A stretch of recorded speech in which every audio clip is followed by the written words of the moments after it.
mensaje que voy a compartir con ustedes, pidiéndole al Señor que nos hable a nuestros corazones y que podamos salir de aquí fortalecidos y renovados en la fe, y que el Señor hable a nuestras vidas como nos tiene acostumbrados. Amén, hermanos. Señor, te damos muchas gracias por esta oportunidad, por este privilegio tan hermoso que nos estás dando de poder disfrutar de este tiempo aquí en tu presencia. Oramos para que esta palabra que va a ser compartida sea de bendición, traiga beneficio, traiga renuevo a nuestras vidas y podamos aprender mucho a través de ella.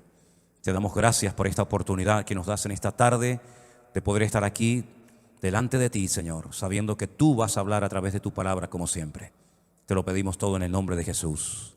Amén y amén. Gloria a Dios. Hay un estudio muy bonito y muy interesante que consiste en ver cómo eran las ciudades, en definitiva, el mundo en el cual se movieron los primeros cristianos. Cómo eran los cultos, completamente diferentes a como los hacemos nosotros hoy en día. Hoy en día todo está centrado generalmente en un pastor o en una persona que es más o menos el que administra la iglesia junto con los ancianos, los diáconos, los obreros, ¿verdad? Pero en aquellos tiempos las iglesias no eran como nosotros las vemos y estamos acostumbrados hoy en día. Se hacían muchas reuniones en hogares, no existían templos. No fue hasta el siglo III después de Cristo que comenzaron a utilizarse locales o antiguos templos paganos para celebrar cultos o reuniones. Los cristianos se reunían en cualquier parte, en playas, en montañas, en casas particulares, en plazas. Y en aquellos tiempos, pues no era tan fácil ser cristiano como hoy en día. Si estudiamos, por ejemplo, cómo vivían los griegos, cómo vivían los romanos, cuáles eran sus costumbres, los principios, entre comillas, que tenían, qué religiones practicaban en aquellos tiempos aquella gente, cómo se desplazaban la gente de un país a otro, los medios de comunicación que existían. Es realmente un estudio muy interesante, ¿verdad? Ver cómo a veces se llegaba a un lugar donde prácticamente no había nadie y poco a poco se iba formando un pequeño pueblo, después una ciudad y así sucesivamente. Pero hay una ciudad que yo la llamo la Gomorra, la Sodoma y Gomorra de los tiempos apostólicos o de los tiempos del apóstol Pablo. Y es sin lugar a dudas la ciudad de Corinto. La ciudad de Corinto está aproximadamente a unos 75 kilómetros de Atenas y es una ciudad, o era una ciudad muy interesante porque era una ciudad muy comercial. Habían construido un pequeño canal, ¿verdad?, que unía una parte del mar con otra. Y era un lugar frecuentado por muchísimos comerciantes. Y como estos comerciantes eran de diferentes nacionalidades y tenían diferentes costumbres religiosas, pues toda la ciudad de Corinto estaba plagada de templos paganos. Allí se adoraba a todo. La ciudad de Corinto tenía una acrópolis. La palabra acrópolis es ciudad elevada. Era algo muy común en aquella época. Y en ese montículo de aproximadamente unos 600 metros de altura, había un templo enorme, que era el templo a la famosa diosa Afrodita, la diosa griega de la sensualidad, de la belleza, del amor, que los romanos la adoraban con el nombre de Venus y los efesios la adoraban con el nombre de Diana o también Artemisa. Y siglos más tarde, la misma imagen, pero con un niño en brazos, se le cambió el nombre y se le puso María. En ese lugar de Corinto, en ese templo concretamente, habían 1000 mujeres que eran prostitutas sagradas, sacerdotisas de Afrodita. Y todas las tardes bajaban de ese templo y se metían por toda la ciudad de Corinto, tratando de captar adeptos, tratando de captar hombres para que se convirtieran en adoradores de Afrodita. Y ellas ofrecían sus servicios sexuales a los hombres de la ciudad de Corinto. Y así, de esa manera, utilizando el sexo como gancho, pues alcanzaban a muchos hombres para que fueran adoradores y seguidores de esta diosa pagana, de Afrodita. Y fue en esa ciudad donde el apóstol Pablo llegó en su segundo viaje misionero. Y curiosamente hay un capítulo, que es el capítulo 18 del libro de los Hechos, donde nos cuenta cómo empezó esta iglesia. Y a mí me gusta mucho de vez en cuando recordar, por ejemplo, cómo empezó esta obra. Cómo empezamos esta iglesia aquí hace 20 años, cómo después de unos años empezamos a trabajar en el puerto de Veracruz y surgió otra iglesia, cómo estuvimos unos años trabajando, por ejemplo, en Bolivia, en Santa Cruz de la Sierra, con docenas y docenas y docenas de niños a los cuales atendíamos cada día dándoles de comer, cómo después de unos años nos fuimos a Malindi, a Kenia, a África, y allí construimos una casa. Y es muy bueno saber a veces los comienzos de la obra, quiénes fueron las primeras personas que se convirtieron, cuáles fueron los primeros problemas que nos encontramos, cómo surgió la obra.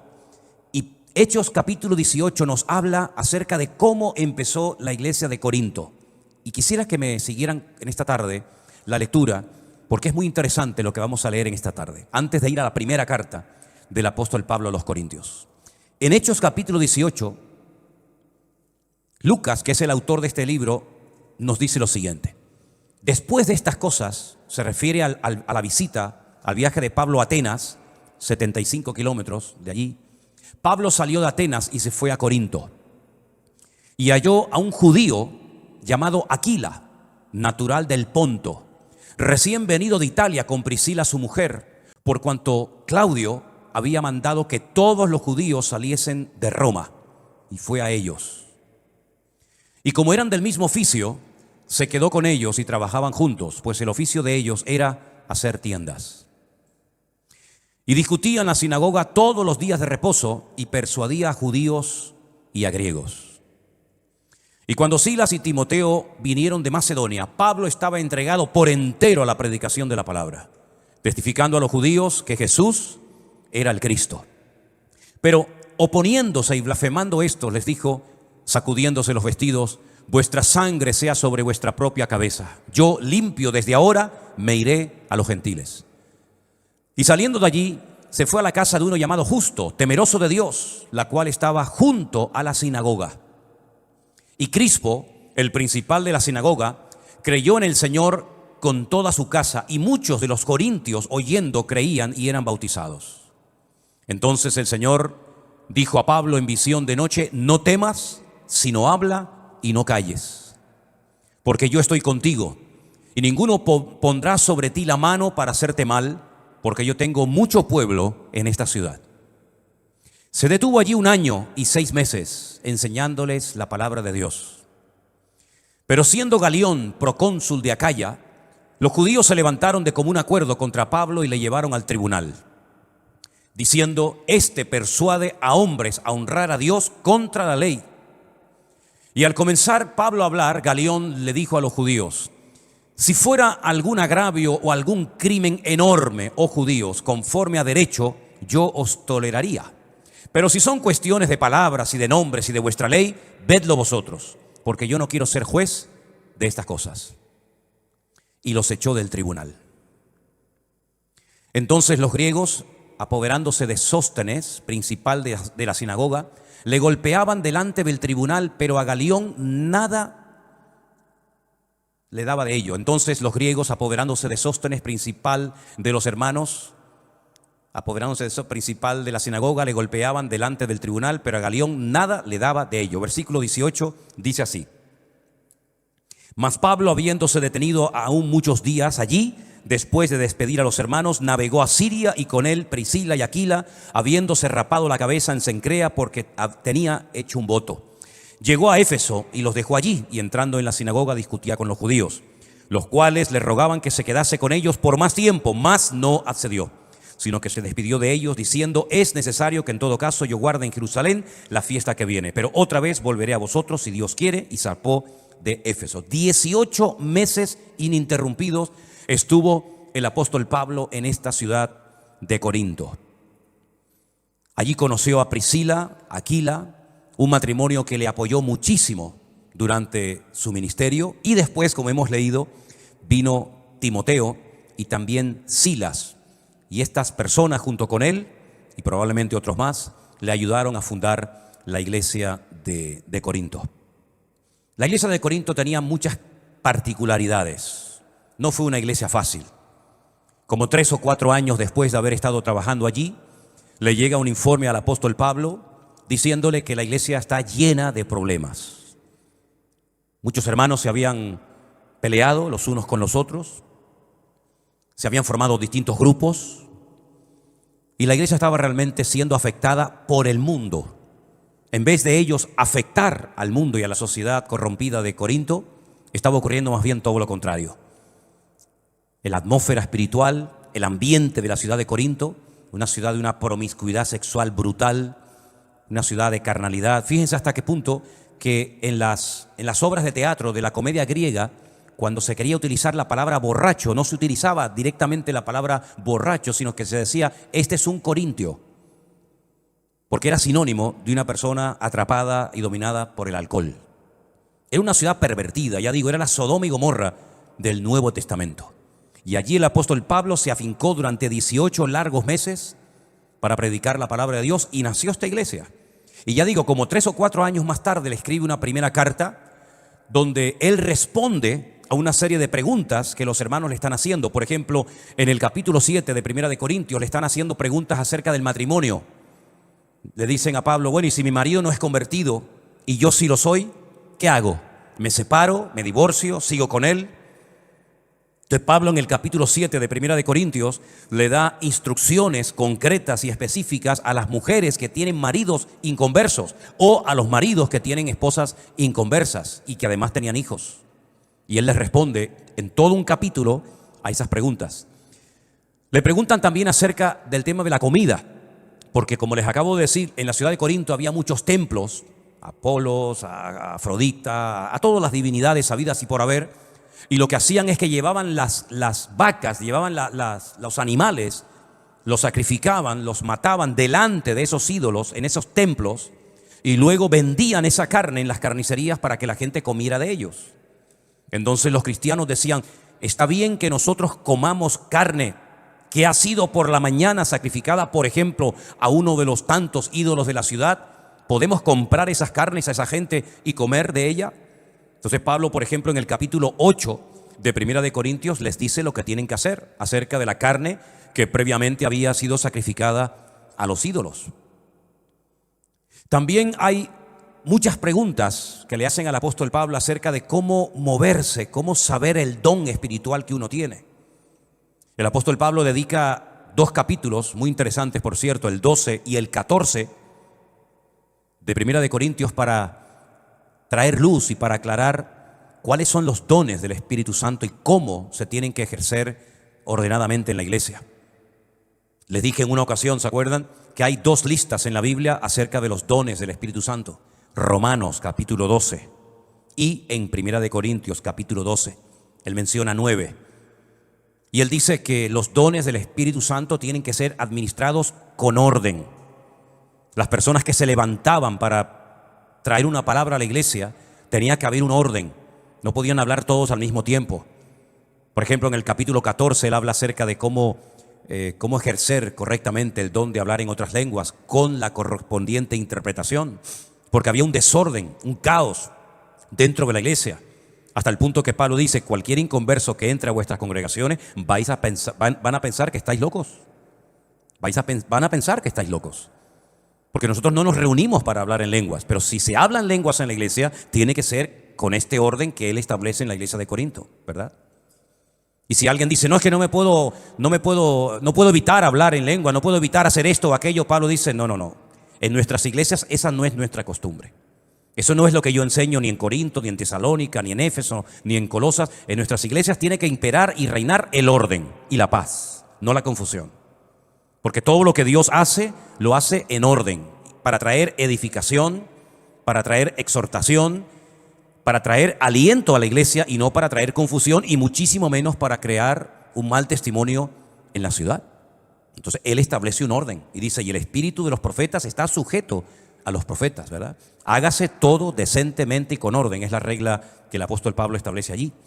Le hacían muchas preguntas también, sobre todo porque los griegos no creían que la gente podía resucitar. Des en cuenta que cuando Pablo viene, por ejemplo, de Atenas, él se va al Areópago, donde estaban las personas que estaban siempre tratando de encontrar alguna enseñanza, alguna filosofía nueva para entretenerse realmente, ¿no? Entonces Pablo aprovecha la oportunidad y va allí y les da un mensaje muy interesante. Dice, pero que cuando llega el tema de la resurrección, le dijeron, bueno, ya te oiremos otro día, como diciendo, hasta aquí hemos llegado. Hasta ahora el mensaje ha sido muy interesante, pero eso de la resurrección, los griegos como que no. Entonces ellos, que la mayoría de ellos eran de origen griego y habían salido del paganismo, de la idolatría, pues tenían muchas preguntas acerca de la resurrección. Y bueno, ¿y la resurrección cómo va a ser? ¿Cómo vamos a resucitar? ¿Con este mismo cuerpo? ¿Con otro cuerpo diferente? ¿Y cuándo será? ¿Y cómo será? Entonces Pablo, todo el capítulo 15 de Primera de Corintios, lo dedica para aclarar dudas acerca del tema de la resurrección. Pero independientemente de las preguntas que le hacen al apóstol Pablo, la iglesia de Corinto tenía fundamentalmente 5 grandes problemas. Vamos a ver en el capítulo 3, por favor, parte de la lectura se ha leído esta tarde.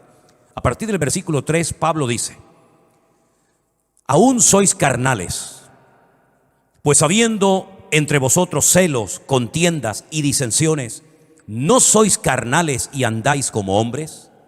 Porque diciendo el uno, yo ciertamente soy de Pablo, y el otro, yo soy de Apolos, ¿no sois carnales? ¿Qué pues es Pablo y qué pues es Apolos? Servidores por medio de los cuales habéis creído, y eso según lo que a cada uno concedió el Señor.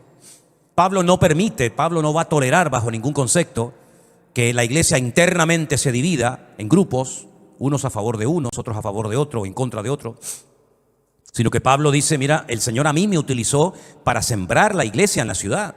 Y después vinieron otros ministerios, como por ejemplo el de Apolos, que vino a regar la semilla que yo había plantado. Pero ni él ni yo somos lo más importante, porque al fin y al cabo el que está dando el crecimiento es el Señor. Y la gloria y la honra no se la damos a los hombres, sino se la damos solamente a nuestro Dios, ¿verdad? Y ese era un problema que había en la iglesia de Corinto, que había grupos, parecía una sola iglesia, pero realmente eran muchas iglesias dentro de una misma iglesia. Las divisiones internas, Pablo no quería bajo ningún concepto que se produjeran, porque eso lo único que trae es problemas, divisiones y, por supuesto, mal testimonio. Y el Señor no se mueve en el caos. El Señor no se mueve en el desorden. Nuestro Dios es un Dios de orden. Y desde el primer libro de la Biblia hasta el último libro de la Biblia, vemos este principio fundamental de Dios. Dios se mueve en el orden.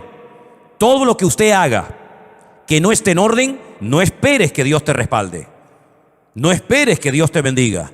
No esperes que Dios, si me permiten, haga la vista gorda, diciendo, bueno, no pasa nada. No, Dios es un Dios de orden. Lo mostró en Génesis 1 en la creación, lo mostró en la familia, lo mostró en la construcción del tabernáculo, lo mostró en la organización de las 12 tribus de Israel, lo mostró en la familia, lo mostró absolutamente en todo, y por supuesto también en la iglesia. Si nuestras vidas no están en orden, difícilmente estarás con la bendición de Dios, porque Dios no se mueve, repito, en el caos, en el desorden y en las divisiones. Amén, hermanos. Ese era un gran problema que tenía la iglesia de Corinto, y es un problema que tienen muchas iglesias hoy en día, que están divididas por falta de enseñanza, por falta de madurez, por falta de crecimiento, fijándose en los hombres en vez de fijándose en Dios. Esa es una de las cosas que queremos desde el primer día que pisemos México, cuando Dios nos permita llegar allí, dejar bien claro que la gloria y la honra se la tenemos que dar única y exclusivamente al Señor. Y del hombre yo no espero nada, pero de mi Dios lo espero absolutamente todo. Y hay de aquellos que pongan su mirada en los hombres, porque lo único que se van a llevar son desilusiones. Otro problema que había en la iglesia, que se menciona en el capítulo 5, es incesto. En el capítulo 5, a partir del verso 1, dice: se oye que hay entre vosotros fornicación, y tal fornicación cual ni aún se nombra entre los gentiles, tanto que alguno tiene la mujer de su padre. Esto dice, a pesar de la corrupción y de la promiscuidad sexual de la ciudad de Corinto, esto no era algo que se practicaba en aquel tiempo, que un hijo tuviera relaciones sexuales con la mujer de su padre, con su madrastra. Y este hombre venía a la iglesia y se congregaba como uno más. Y cuando a Pablo le informan de esto, dice: ustedes están envanecidos. ¿No deberíais más bien haberos lamentado para que fuese quitado de en medio de vosotros el que cometió tal acción? Ciertamente yo, como ausente en cuerpo, pero presente en espíritu, ya como presente juzgado al que tal cosa ha hecho. En el nombre de nuestro Señor Jesucristo, reuníos vosotros y mi espíritu con el poder del Señor Jesucristo, y el tal sea entregado a Satanás para la destrucción de la carne, a fin de que el espíritu sea salvo en el día del Señor Jesús.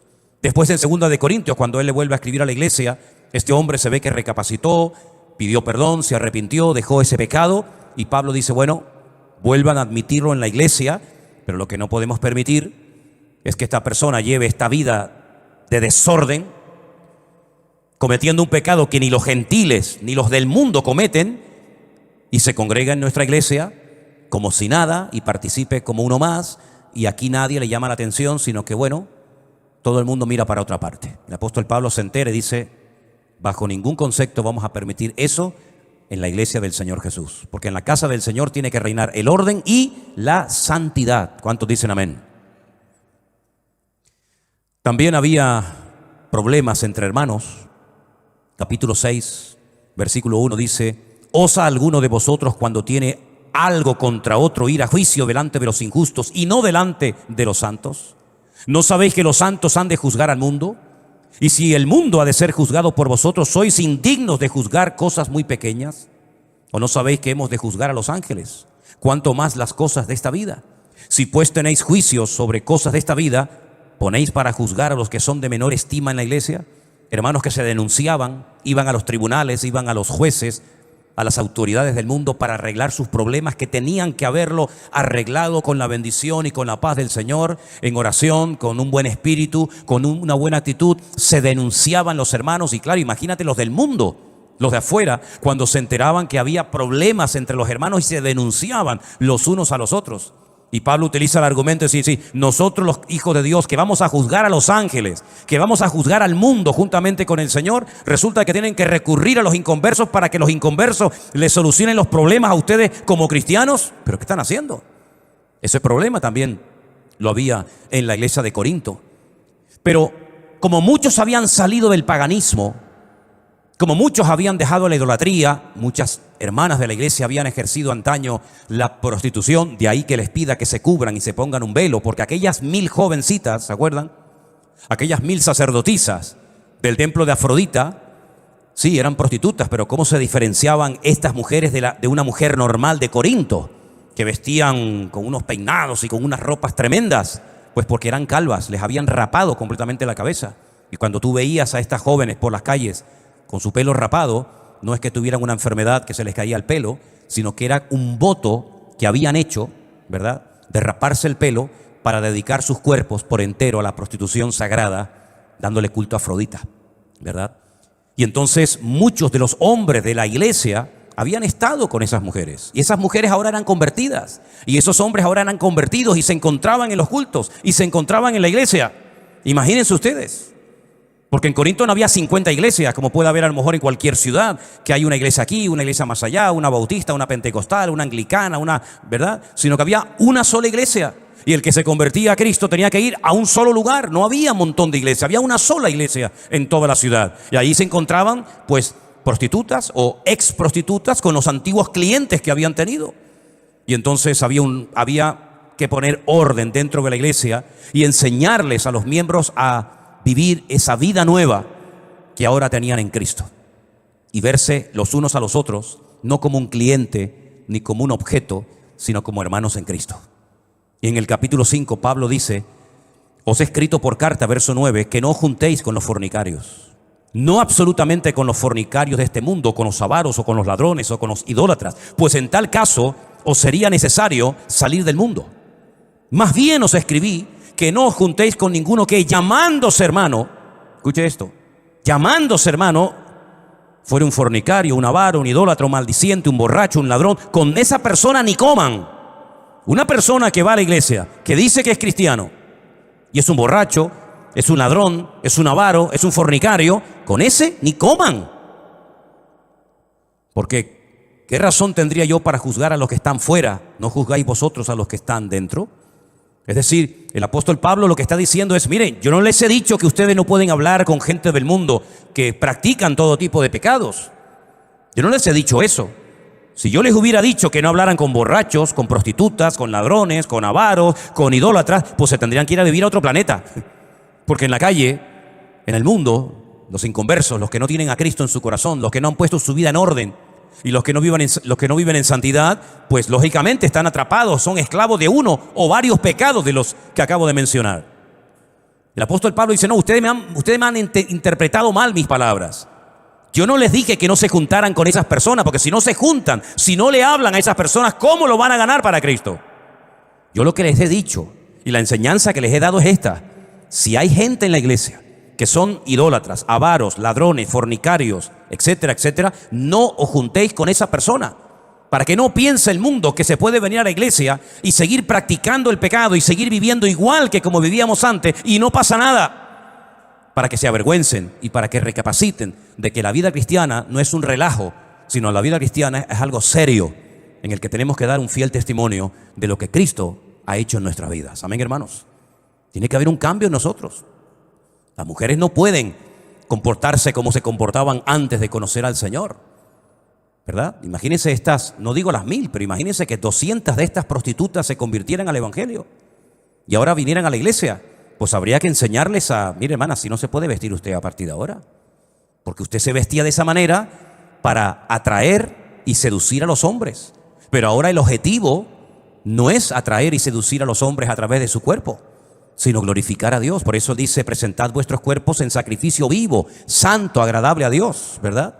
Y así como antes presentabais vuestros miembros, los miembros de vuestro cuerpo para el pecado, presenten ahora esos miembros para honrar, para servir y para glorificar a Dios.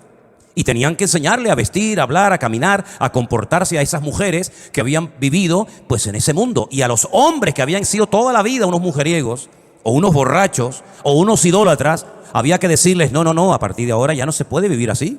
Nuestra forma de hablar, nuestra forma de comportarnos, nuestra forma de actuar tiene que ser completamente diferente, porque ahora no somos como los del mundo que no conocen a Cristo.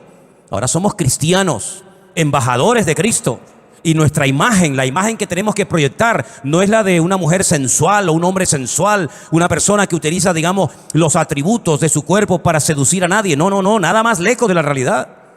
Ahora la gente tiene que mirar en nosotros un cambio, tienen que ver que ahora somos gente que ha nacido de nuevo y que nuestros apetitos, nuestros deseos, nuestros hábitos, nuestras costumbres son completamente diferentes a como éramos antes de conocer al Señor. Amén, hermanos.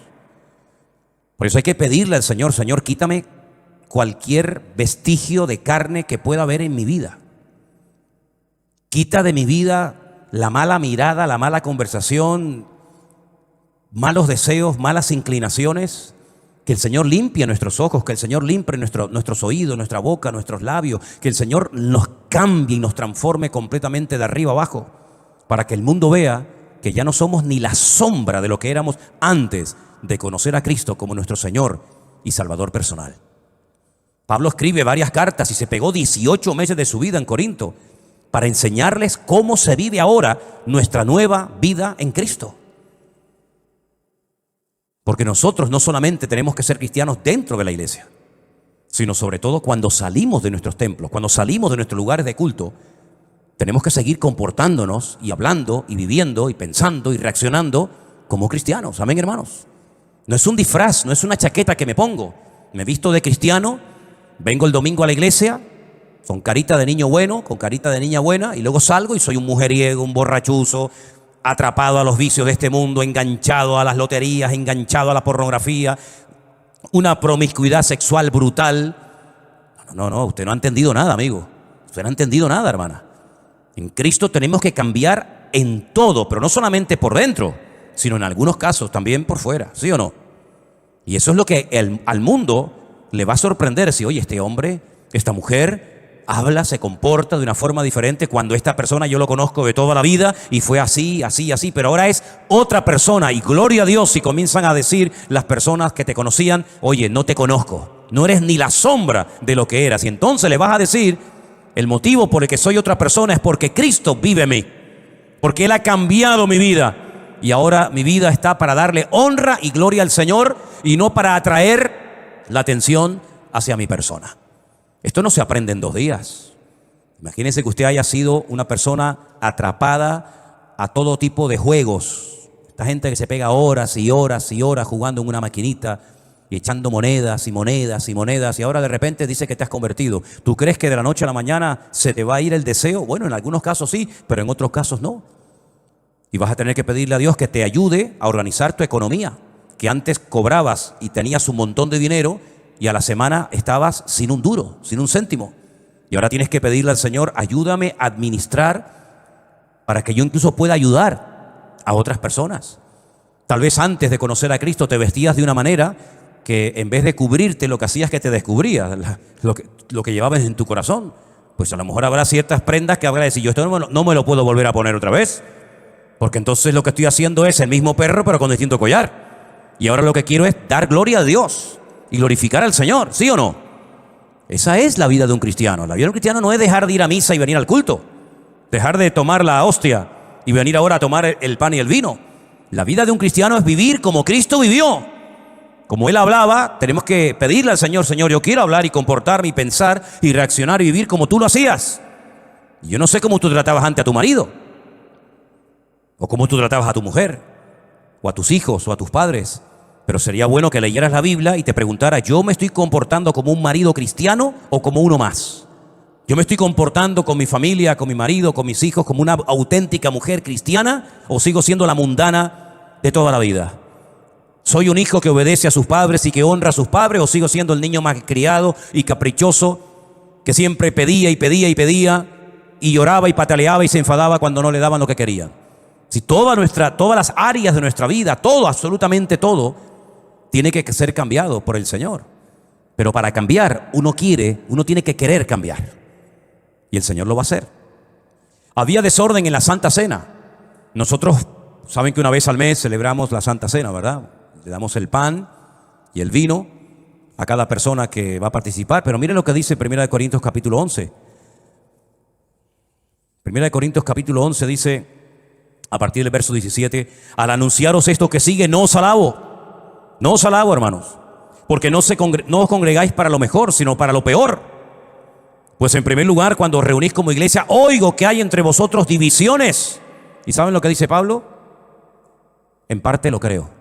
Pablo no dice, no, esto no puede ser, imposible. Imposible que mis hermanos de la iglesia de Corinto estén divididos, imposible. No, él dice, lo creo. Conociéndoles yo a ustedes, en parte yo creo que hay divisiones en la iglesia. Porque es preciso, versículo 19, que entre vosotros haya disensiones para que se hagan manifiestos entre vosotros los que son aprobados. Cuando pues os reunís vosotros, esto no es comer la cena del Señor. Porque al comer, cada uno se adelanta a tomar su propia cena, y uno tiene hambre y otro se embriaga.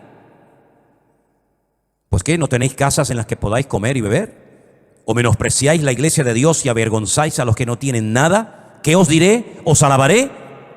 En esto no os alabo. La gente se ve que llevaba su comida a la iglesia y ya se quedaban en la iglesia a comer. Y claro, había gente pudiente en la iglesia y gente pobre, como siempre ha habido. Gente con más y con menos capacidad económica. Y dice la Biblia que algunas personas tenían hambre y se iban hambrientos de la iglesia. Y otras personas tenían tanta abundancia de comida y de bebida que hasta se emborrachaban dentro de la iglesia, dentro de los cultos, del lugar donde se habían decidido congregar. Y claro, cuando a Pablo le decía, mira, tú sabes que hay hermanos que tienen hambre y van al culto y salen con hambre. Y al lado a lo mejor hay una mesa de unos hermanos ricos y tienen de todo. Y en vez de compartir con los hermanos que tienen hambre y necesidad, no son capaces de decirle, hermano, ¿quiere usted comer un poco de nuestra comida? Hermano, tenga un platito y disfrute juntamente con nosotros. Son incapaces de compartir la bendición. Y no solamente no comparten, sino que además hasta llegan a emborracharse, porque en vez de llevar una pequeña cantidad simbólica para participar del pan y del vino, llevan tanta cantidad que se pasan y se embriagan y se emborrachan en la iglesia. Gracias a Dios yo nunca he visto esto en esta iglesia. Amén, hermanos. Gracias a Dios yo nunca he visto esto, ni lo veré. Pero que personas hambrientas salgan hambrientas de una iglesia cuando hay una celebración, una comida, un banquete, un ágape, y póngale el nombre que quiera, eso es una vergüenza para la iglesia. Eso sería terrible, ¿verdad? Ver a gente hambrienta que viene a la iglesia en un día de comida y se van hambrientos. ¿Cómo puede ser? ¿Cómo se pueden llamar esa gente cristianos? ¿Dónde está el amor de Cristo en esa familia, en esa persona que trae tanta comida, que le sobra, que después mucha de esa comida la va a tirar a la basura y un hermano, una familia al lado de ella o de él se fueran hambrientos de la iglesia? A Pablo todo esto lo ponía malo. A Pablo todo esto le traía dolor en el corazón y Pablo llegó a decir, por ustedes tengo tanto dolor que se comparó a una mujer que está a punto de dar a luz. Fíjense los dolores que tenía Pablo por esta gente. Tenía dolor, tenía tristeza, le pesaba en el corazón o escuchar, oír estas noticias de una iglesia que él amaba tanto, por la cual había trabajado tanto y donde había estado 18 meses de su vida con hombres de Dios como Silas, Timoteo, Apolos, Priscila, Aquila, su marido, y ver ahora, 3 o 4 años después, a la iglesia en estas condiciones le causaba una tristeza tremenda. Porque la iglesia tiene que ir cada vez a mejor. Cada vez tenemos que estar más firmes, más maduros, más constantes, más fieles al Señor. Cada vez tenemos que tener las doctrinas más claras en nuestra vida. No ser niños fluctuantes que ahora sí, ahora no, ahora creo, ahora no creo. El apóstol Pablo luchó y derramó lágrimas para que en esta iglesia se estableciera una congregación de sana doctrina, una iglesia unida, una iglesia que pudiera contrarrestar toda la basura espiritual y el ambiente y la atmósfera terrible que había en Corinto. Y lamentablemente vemos que el ambiente de la ciudad se metió dentro de la iglesia hasta el punto que dentro de la iglesia se cometían casi los mismos pecados que se cometían en los templos paganos de la ciudad de Corinto. ¿Y cómo no le iba a doler a Pablo eso? Imagínense ustedes si el Señor Jesucristo hubiera entrado un día en un culto normal de la iglesia de Corinto. Imagínense cómo hubiera reaccionado el Señor si entra a una iglesia donde supuestamente se le está dando honra, gloria y culto a Él y se encuentra uno borracho, al otro acostándose con su madre, al otro criticando a este hermano, al otro insultando a la otra hermana, al otro yendo al juez para presentar una denuncia contra este hermano. ¿Cómo hubiera reaccionado el Señor si hubiera entrado un día físicamente a esa congregación? Pues yo creo que hubiera actuado exactamente igual que cuando entró al templo de Jerusalén en su época, cuando dice la Biblia que entró y comenzó a volcar las mesas de los cambistas y comenzó a echar a patadas a toda la gente que estaba allí comerciando en el templo y dijo aquello de: habéis convertido mi casa de oración en una cueva de ladrones. Amén, hermanos. No me extraña que la gente fuera al estanque de Betesda, que está muy cerca, ¿saben? Los que han estado allí conmigo saben que el templo y el estanque de Betesda está muy cerquita, muy cerquita. No me extraña que con este ambiente espiritual, no me extraña a mí que con este mal testimonio y con este mal ejemplo del templo, de los sacerdotes, de Anás, de Caifás, etcétera, la gente prefiriera irse a una piscina de agua putrefacta esperando a un supuesto ángel que decían que venía, que nunca vino ningún ángel. Preferían estar allí esperando que un ángel descendiera del cielo para recibir su milagro que estar en el templo, sabiendo que allí lo que le iban a quitar es lo poco que a lo mejor podían llevar y que a lo mejor ni siquiera le iban a dejar entrar por la condición en la que se encontraba. Y a mí me gustaría que en esta tarde todos y cada uno de nosotros tomáramos conciencia de que yo no estoy hablando de un templo pagano, yo no estoy describiendo cómo era un culto de Afrodita, de Apolos, de Venus, de estas divinidades, sino estamos hablando de una iglesia local, una iglesia que podría ser nuestra congregación. ¿Y por qué el Señor permitió que nosotros, los cristianos de 2000 años después de esto, nos enteráramos de este relajo y de este desorden en la iglesia? ¿Por qué no pasó la página y dice: bueno, eso no lo cuentes? Cuenta las cosas bonitas. Por ejemplo, mira, habla de la iglesia de los filipenses, que es una buena iglesia. Al fin y al cabo solamente hay 2 hermanitas ahí que están peleadas una con otra, Evodia y Síntique, pero bueno, son 2 nada más dentro de mucho. Habla de los filipenses o habla de otra iglesia. ¿Por qué el Señor permitió? Porque el Señor inspiró con su Espíritu Santo al apóstol Pablo para que escribiera esta carta y nos contara todos los desórdenes, el pecado, la basura, las divisiones, el incesto que había en esa congregación, para que nosotros tengamos ejemplos a no imitar y para que sepamos que si bajamos la guardia podemos llegar a vivir un cristianismo tan carnal como el que ellos vivieron. Porque esta iglesia empezó muy bien, esta iglesia no empezó mal, esta iglesia empezó muy bien. Y cuando el apóstol Pablo, si quieren venir conmigo al capítulo 1, les dirige la primera carta, miren lo que les dice: Pablo, llamado a ser apóstol de Jesucristo por la voluntad de Dios, y el hermano Sóstenes. Es interesante notar que Sóstenes y un hermano llamado Crispo eran los líderes de la sinagoga de Corinto, que se convirtieron juntamente con el Señor y se hicieron miembros de la iglesia de Corinto. Y ahora le escriben una carta a la iglesia y le dice: a la iglesia de Dios que está en Corinto. Y ahora mira lo que dice Pablo: a los santificados en Cristo Jesús, es decir, a los que han sido llamados, a los que han sido llamados aparte. Eso es lo que significa ser santos o santificados, ser llamados aparte, sacarlos en este caso de la idolatría, del paganismo, de toda esa basura. Ustedes han sido llamados para ser santos en Cristo Jesús. llamados para ser santos junto con todos los que en cualquier lugar invocan el nombre de nuestro Señor Jesucristo, Señor de ellos y nuestro. Nosotros también, hoy en día, hemos sido llamados a ser santos, a marcar una diferencia, a ser gente que marca una diferencia aquí en la isla donde vivimos o en el país donde usted me está viendo y escuchando en esta noche. No puede pasar nuestra vida desapercibida ni decir, bueno, ¿este cristiano de qué? ¿De qué es cristiano este hombre? Esta señora dice que es cristiana, pero ¿cristiana de qué? Nosotros hemos sido llamados a marcar una diferencia como los de Corinto. Fueron llamados, fueron sacados de la idolatría, de los templos del paganismo, para que fueran santos y sirvieran al Señor. Ese es el llamado de ellos y el nuestro también, hermanos. Gracias doy a mi Dios siempre por vosotros, por la gracia de Dios que fue dada en Cristo Jesús, porque en todas las cosas fuisteis enriquecidos en Él, en toda palabra y en toda ciencia o conocimiento. Es decir, Pablo no dice, bueno, es que yo no le puedo dar gracias al Señor por esta iglesia porque empezaron mal, sin conocimiento, sin la gracia de Dios, sin el favor de Dios. No, al contrario. Dice, yo le doy gracias a mi Señor de que la gracia, el favor de Dios, el respaldo de Dios, el conocimiento del Señor, ustedes lo experimentaron. De tal manera, fíjate lo que dice Pablo aquí, esto es tremendo. Verso 7, de tal manera que nada os falta en ningún don. ¿Cuántos dicen amén? No es que la iglesia estuviera mal porque le faltaba algo. No, a ustedes no le falta de nada. A ustedes no le falta absolutamente de nada. Nada os falta en ningún don, esperando la manifestación de nuestro Señor Jesucristo, el cual también nos confirmará hasta el fin, para que seáis irreprensibles en el día de nuestro Señor Jesucristo. Y fiel es Dios, por el cual fuisteis llamados a la comunión con su Hijo Jesucristo nuestro Señor.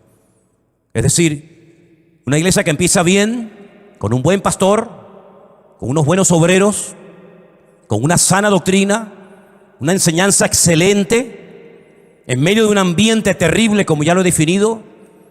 Empezó bien la iglesia de Corinto. Yo estoy seguro que durante esos 18 primeros meses de vida de la iglesia de Corinto, la iglesia funcionó perfectamente. Estoy plenamente convencido, porque de hecho, les recuerdo que esta carta se escribió 3 o tal vez 4 años después de su fundación. Es decir, que durante los primeros años, los primeros 3 años como mínimo, digamos que la iglesia anduvo bien. Pero comenzó a meterse el mundo. Comenzó a meterse la carnalidad en la iglesia. Y mira cómo Pablo tiene que dirigirse a ellos. Les dice, niños en Cristo, carnales, que todavía se les tiene que dar leche, como si fueran niños pequeños, en vez de vianda, ¿verdad? Alimento sólido, porque no erais ni sois capaces todavía, sois carnales, llenos de celos, de contiendas, de disensiones, de envidias. Fíjate lo bonito, lo bien que empezó la iglesia y cómo se estaba torciendo, hasta llegar a ser un templo más, donde todo valía y donde nadie tomaba autoridad y decía, basta, hasta aquí hemos llegado. El motivo principal por el cual tenemos Primera y Segunda de Corintios en nuestras Biblias, hermanos, es para que tomemos conciencia de que no podemos bajar la guardia en ningún momento, y menos en estos tiempos en los cuales nos ha tocado vivir.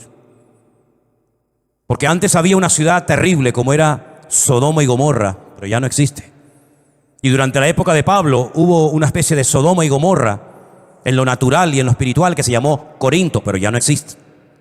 Pero hoy en día la mayoría del mundo es una inmensa Sodoma y una gigantesca Gomorra, donde ya el cristianismo, ¿verdad?, no cuenta nada y a Dios se le ha cerrado las puertas y no se le invita a ninguna reunión importante de la índole que sea. Pero todavía estamos plantados, todavía estamos los cristianos en el planeta Tierra, aún no hemos sido sacados, como algún día seremos sacados. Todavía el Señor nos tiene aquí, paseando por calles, por ciudades, pueblos grandes, pueblos pequeños, en todos los continentes de la tierra, en lugares de mucha población, de poca población, en lugares de gente pudiente, rica, influyente, de gente que prácticamente nadie sabe ni que existen. Todavía estamos nosotros los cristianos en este mundo. Y la función a la cual el Señor nos ha llamado es hacer sal, es decir, una protección, porque la sal se utilizaba para impedir el proceso de descomposición de los alimentos, del pescado, de la carne. ¿Cómo se podía viajar por el desierto? ¿Cómo se podían viajar esos viajes tan largos en barcos de vela durante semanas, meses enteros, si no se salaban las carnes, los pescados, se llevaba a pudrir la comida. ¿Y después qué comían?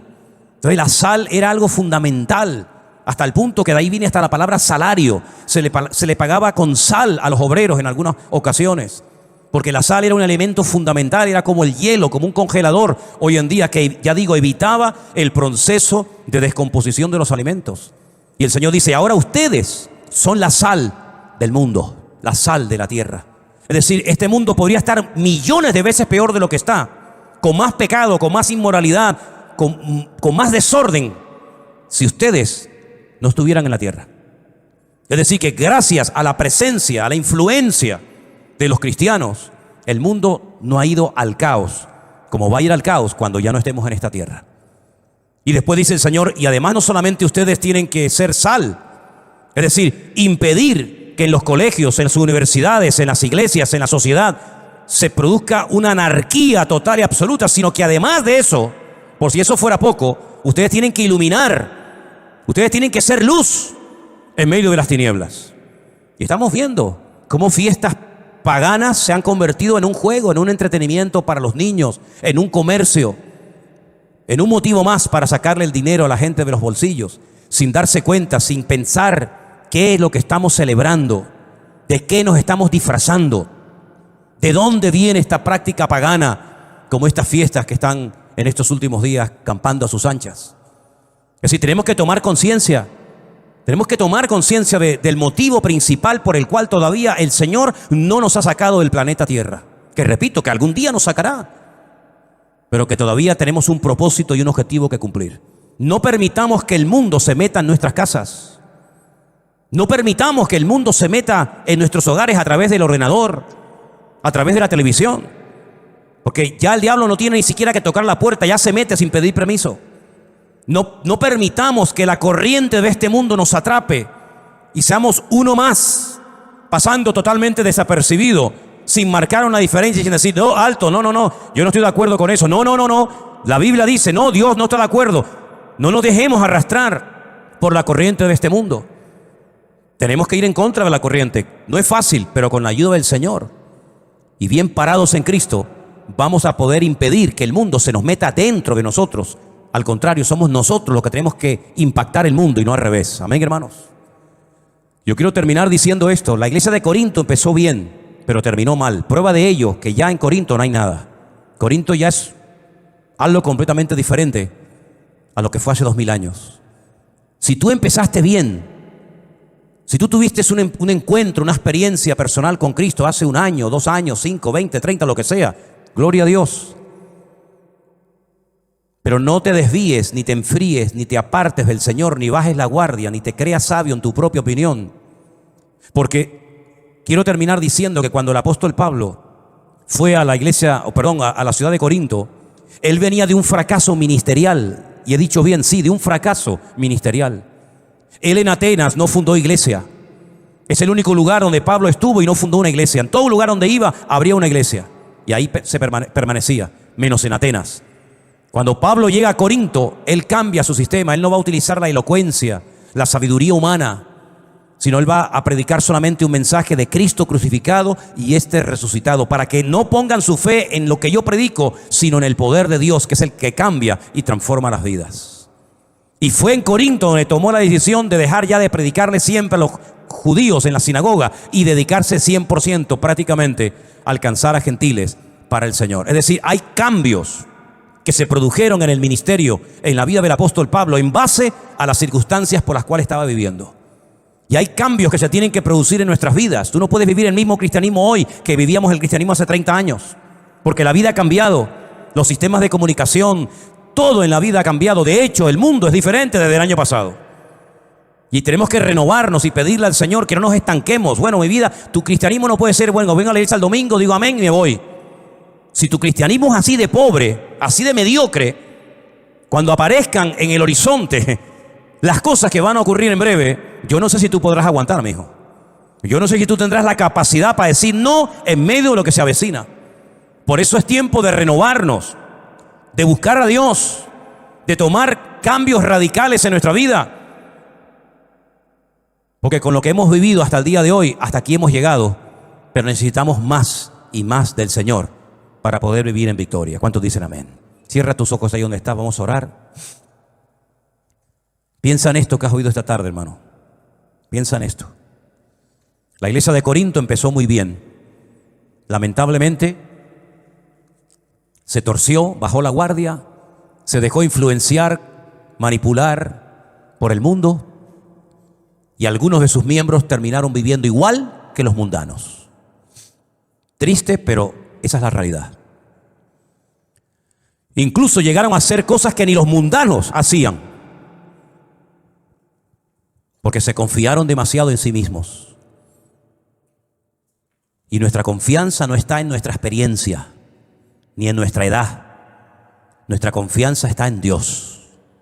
Y cada día empezamos de cero.